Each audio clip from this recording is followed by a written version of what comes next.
বনি ইসরাঈলের মধ্যে একজন ব্যক্তি ছিলেন, একজন বাদশা ছিলেন, তার নাম হলো কিফিল।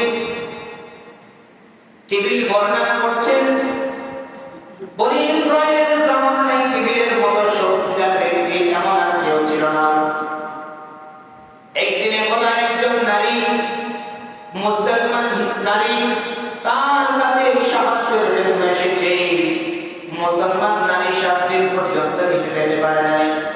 তার দুটো সন্তান আছে, 7 দিন পর্যন্ত উপবাস থেকে মুসলমান নারী সেই সরকার জামানা বনি ইসরাঈলের জামানার বাদশা কিফিলের কাছে আসলেন।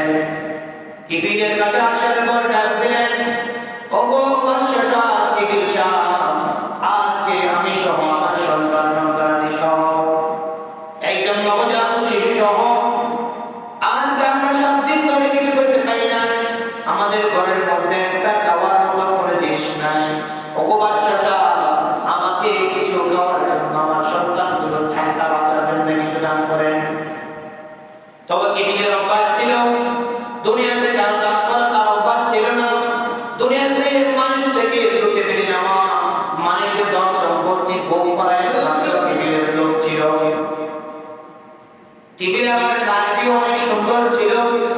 নারী অনেক সুন্দর হওয়ার কারণে কিফিল গানকে বলতেছে, ইয়া আইয়ুহান নিসা, ও সম্মানিত মহিলা, শোনো শোনো শোনো, আমি কিফিলকে কেউ বলতে পারবে না জীবনে আমি কারো কিছু দান করেছি, আমার কেউ বলতে পারবে না। তবে আমি তোমার জন্য একটু সহনশীল হচ্ছি, শোনো। আমি কিফিলকে তুমি যদি আমাকে একটা সময় দাও, আমি কিফিল তোমাকে যতদিন পর্যন্ত তোমার সন্তানাদিগুলো থাকবে আমি ততদিন পর্যন্ত তোমার দায়িত্ব নিয়ে নেব। মুসলমান নারী অন্তরের মধ্যে বয়সে গেছে, কারণ দুনিয়াতে সেই জীবনে গুনাহ করে নাই। আজকে রিজিকের কারণে তার গুনাহের তহত হচ্ছে। এমনটা বলছে কিফিল বলছে, ও নারী বলো, তোমাকে বেশি সময় দেওয়ার মতো আমার সময় নাই। তুমি যদি রাজি থাকো তাহলে বলো, আর যদি রাজি না থাকো তাহলে আমার দরবার ছেড়ে চলে যাও। এমনটা অবস্থায় প্রথম দিন মহিলা চলে আসছে, যেতে যেতে আরো 3 দিনকে 9 দিন। 9 দিনের মাথায় গিয়ে মহিলা তার সন্তানগুলো মৃত্যু হয়ে যাবে এমন অবস্থা। সন্তানের কারণে সন্তানের জন্য মহিলা কিফিলের প্রস্তাবের মধ্যে রাজি হয়ে গেল। মহিলাকে বলে, বাদশা ও কিফিল সাহেব, আমি তোমার প্রস্তাবে রাজি, আমি তোমার প্রস্তাবে রাজি।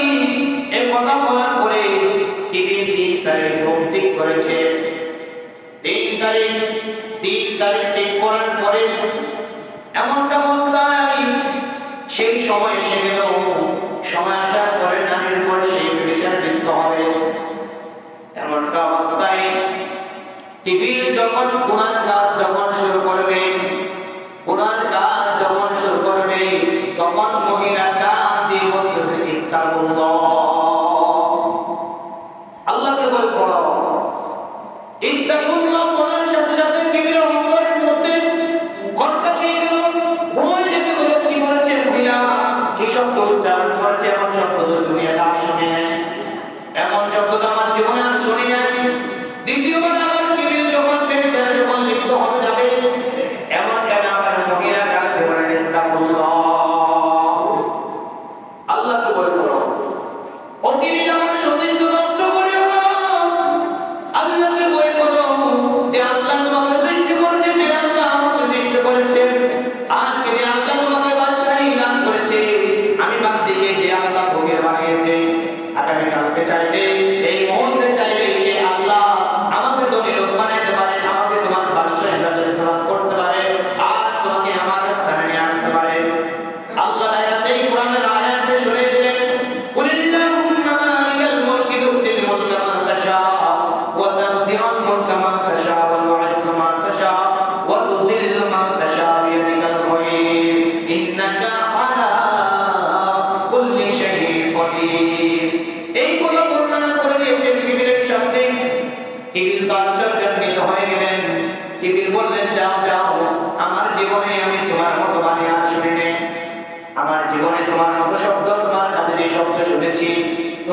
শব্দ আর জীবন আমি শুনে নিয়ে যাও, তোমাকে মাফ করে দিলাম। তোমাকে আমি তোমার যত খাবার লাগে কিয়ামত পর্যন্ত আমি যতদিন বেঁচে থাকি ততদিন পর্যন্ত আমি কিবিল তোমার ভরণ পোষণ গ্রহণ করবো। বলেন সুবহানাল্লাহ। দেখেন কোরআনের ফজিলত কেমন, কোরআন অন্তরে মানুষের কতটা কাজ করে। এক পর্যায়ে যেতে যেতে যেতে যেতে লাগাতার 7টা বছর পর্যন্ত গেলেন। 7টা বছর যাওয়ার পরে 7টা বছর যাওয়ার পরে কিবিল মারা গেল। কিবিল মারা যাওয়ার পরে কোন বান্দা তার ঘরের মধ্যে যায় না, কোন বান্দা তার ঘরের মধ্যে যায় না, তাকে দাফন কাফন করে না, তাকে দাফন কাফন করার জন্য কোন বান্দা যায় না। এমন অবস্থায় একজন দুইজন ব্যক্তি তার ঘরের সামনে সকুটের মধ্যে গিয়ে দেখে ইন্নাল্লাহা ক্বাদ গাফারা, ইন্নাল্লাহা ক্বাদ গাফারা লিল কিফর। নিশ্চয় আল্লাহ তাআলা কিবিলের যত বরকত ছিল সমস্ত বরকত মাফ করে দিয়েছে। বলেন সুবহানাল্লাহ। এবার মুসলমান সম্প্রদায়ের আচরণ নিতে হয়ে গেছে। আরে কিবিল তো কত বড় অপরাধী ব্যক্তি, আল্লাহ তাকে মাফ করে দিয়েছে। আল্লাহ তাকে কেমনে এত বড় অপরাধী কেমনে মার্জনা করেছে, আল্লাহ কেমনে তাকে ক্ষমা করে দিয়েছে। মানুষ তো আচরণ নিতে হয়ে গেছে। কিবিলের মতো গুনাহগার বান্দা দুনিয়াতে ছিল না, কিবিলের মতো অপরাধী বান্দা দুনিয়াতে ছিল না, কিবিলের মতো নাফরমান ব্যক্তি দুনিয়াতে ছিল না। তাহলে আল্লাহ পাক রব্বুল আলামিন কিবিলকে কেমনে ক্ষমা করে দিয়েছে। একবার যাচাই বাছাই করতে করতে জানা গেল ওই মহিলার ঘটনা, যে মহিলার সাথে এইটা আজকের এই আচরণের ভিতরে ঘটনাটি ঘটেছে। মহিলা আবার সম্প্রদায় ডাক দিলেন, আল্লাহ তাআলা অবশ্যই কিবিলকে ক্ষমা করে দিয়েছে। এই কথা কারণে কিবিল গুনার মধ্যে লিপ্ত হতে চেয়েছিল, আল্লাহর ভয়ে সে গুনাহ থেকে বিরত থেকেছে। আল্লাহ তাআলা সেই কারণে তার জীবনের সমস্ত গুনাহ মাফ করে দিয়েছে। সে আল্লাহ কি মনে গেছে এখনো? সে আল্লাহ এখনো আছে। আল্লাহ ইউমি, আল্লাহ ইউতুশিল্লাহ। তিনি সারা জীবনের মানুষগুলো, দুনিয়ার সমস্ত মানুষ মৃত্যুশীল হয়ে যাবে, সমস্ত মাখলুকাত মৃত্যুবরণ করবে, কিন্তু আমার আল্লাহ হাইয়ুল কাইয়্যুম, তিনি হচ্ছেন চিরঞ্জীব। আমার আল্লাহ এখনো আছে। আমার আল্লাহ সেই যখন কিবিলকে মাফ করে দেওয়ার রহমতের চাদর নিয়ামত হয়ে গেছিল। ও দুনিয়ার মুসলমান, আজকে তোমরা যদি আল্লাহর কাছে যদি তওবার হাত নিয়ে বাড়িয়ে দিতে পারো, আমার আল্লাহ গফফারের নিয়ামত নিয়ে তোমার কাছে হাজির হয়ে যাবে। এই জন্য বান্দারা আমার হাত জোর করে বলছি, জীবনে যত গুনাহ করেছো আল্লাহর কাছে ক্ষমা প্রার্থনা করো। নামাজ তোমরা চাইও না, কারণ নামাজ যদি ছাড়ো, নামাজ ছেড়ে দেওয়ার কারণে তোমরা অনেক কিছু পাপের মধ্যে লিপ্ত হয়ে যাবে। হালকা হলে কোরআন তেলাওয়াত করার চেষ্টা করো। আজকে আমরা নামাজ পড়ি কিন্তু কোরআন তেলাওয়াত করতে পারি না, কোরআন শুদ্ধ হয় না। আল্লাহর কসম করে বলছি, যেই বান্দার কোরআন তেলাওয়াত শুদ্ধ না, সেই বান্দার নামাজ হবে না। কারণ নামাজ শুদ্ধ হওয়ার জন্য পहिले শরায়ত ये है कि आपने कुरान तिलावत सही होना चाहिए। আপনার কোরআন তেলাওয়াত প্রথমে শুদ্ধ হওয়া চাই। আপনার কোরআন তেলাওয়াত যদি শুদ্ধ না হয়, আপনার নামাজ नहीं होगा, আপনার নামাজ হবে না। আপনার নামাজের রুকুন গুলো ঠিক নেই, তাসবিহ তাহলিল ঠিক নেই, আপনি হাত দিবেন না আগে, না হাঁটু দিবেন আপনি জানেন না। আপনার শরীরের মাসালাগুলো জানা দরকার। কার কাছে জিজ্ঞেস করবেন?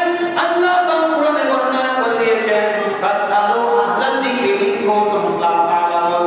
ওরে বান্দা, যখন তোমরা কোনো কিছু জানবা না, তখন তোমরা জ্ঞান হওয়ার জন্য জানার জন্য যাবা আলেমদের কাছে। আজকে তোমাদের মুখোমুখি আলেমদের সমালোচনা। ও দুনিয়ার মুসলমান, এমন একজন কি বান্দা আছে যে সমালোচনা গায়ে বলতে পেরেছ? অথচ আল্লাহ কোরআনে বলেছে দুনিয়ার সমস্ত গুনাহ আল্লাহ মাফ করে দেবে, কিন্তু অপরের যে সমালোচনা করেছো এটা তার থেকে মাফ চাওয়া হবে, যে তোমাকে মাফ করে দেয় না। এই জন্য ভাইরা আমার, বন্ধুরা আমার, বিদ্যা বাবাজিরা আমার, আপনাদের পায়ে হাত রেখে বলছি, জীবনে যত কিছু করেছেন, যত হায়াত চলে গেছে, তার কিন্তু কখন আসলে জানি না। এই জন্য আপনাদের নিজের জীবনের জন্য হলেও জীবনে একবার হলে তওবা করেন, জীবনের মতো তওবার মতো করে তওবা করবেন। তওবার নামাজ পড়বেন 2 রাকাত,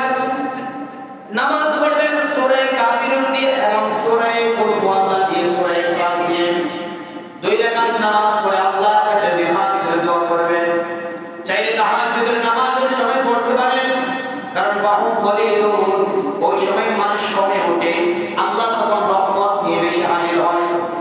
বান্দা এই জন্য 2 রাকাত নামাজ পড়ে আল্লাহর কাছে তুমি তওবা করো, আল্লাহ তোমাকে রহমতের চাদর দিয়ে রেস্টোর করে নেবেন। আর যদি ওই ইবলিসের মতো যদি কান্দার হও, মুগনি আরজি পাতা যদি হও, টানা যদি হও, কান্দার যদি হও, গান টানা যদি হও, ইবলিসের মতো কেনানের মতো ধ্বংস হয়ে তোমার মারা লাগবে। এজন্য বলছি নিজে আল্লাহর দিকে ফিরে আসুন, আপনার পরিবারকে ফিরে আনুন আল্লাহর দিকে। আল্লাহ রহমতের চাদরটি আপনাকে রেস্টোর করে নেবে। দুনিয়ার মানুষ যদি হাজারো কিছু মনে করে আপনার ক্ষতি করতে পারবে না। আর আপনি যদি চেষ্টা করেন যে আমি আপনার দিকে ফিরে আসবো, আল্লাহ অবশ্যই আপনাকে ফিরে আনবে। আপনি চেষ্টা করেন না, আল্লাহ আপনাকে আনবে না। আল্লাহ বলবে কি, কামাল বাদিনা তুলার, যেমন কর্ম তেমন ফল, ওয়া আল্লাইসা লিল ইনসানি ইল্লা মা সাআ। মানুষ চেষ্টার কিছু অর্জন করতে পারে না। এই জন্য চেষ্টা করুন আল্লাহর দিকে ফিরে আসার জন্য। আপনি ভাবছেন আমি আগামীকাল থেকে 5 ওয়াক্ত নামাজ শুরু করব, আরে ভাই হতে পারে এই যে দেখেন ইরানের প্রেসিডেন্ট যে ইব্রাহিম রাইসিতে মারা গেছে, সেটি গেছে প্রমাণে গেছে, সে ওখান থেকে যে আর ফিরে আসতে পারবে না, এটা জানতো?